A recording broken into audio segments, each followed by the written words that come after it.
হি থেকে হিম, সি থেকে হার, উই থেকে আস, দে থেকে দেম, ইট থেকে ইট। তো পসেসিভ প্রোনাউন সেটা হচ্ছে অধিকার বা কিছু বোঝাবে, অধিকার বা মালিকানা বোঝায়, যেমন mine, yours, his, hers, ours, theirs etcetera. যেমন this is mine, it is yours, এইভাবে আমরা এটা ব্যবহার করতে পারি। এরপরে রয়েছে রিফ্লেক্সিভ প্রোনাউন, এটা একটা আত্মবাচক সর্বনাম, এটা হচ্ছে জোর দেওয়া বোঝায়, যেমন my self, your self, himself, her self, it self.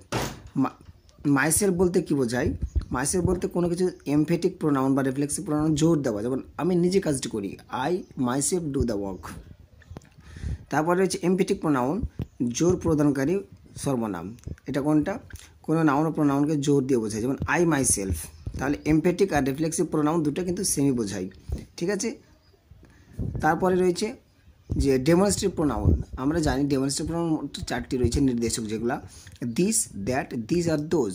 কোনো বস্তু বা ব্যক্তি নির্দেশ করতে পারে, যেমন this is my book, that is your book, these are books, those are fine. So তারপরে হচ্ছে ইন্টারোগেটিভ প্রোনাউন, যেমন প্রশ্নবাচক সর্বনাম, প্রশ্ন করতে ব্যবহার হয় হু, ঠিক আছে। হু ইন্টারোগেটিভ প্রোনাউন কীভাবে? যখন আমি বলবো যে হু ইজ কামিং, এখানে হুটা মানে Rahim is coming, Khadimul is coming, এরকম নামের না বলছে হু ইজ কামিং, তাহলে এখানে সাবজেক্টের কাজ করছে, সুতরাং ইন্টারোগেটিভ প্রোনাউন এটা।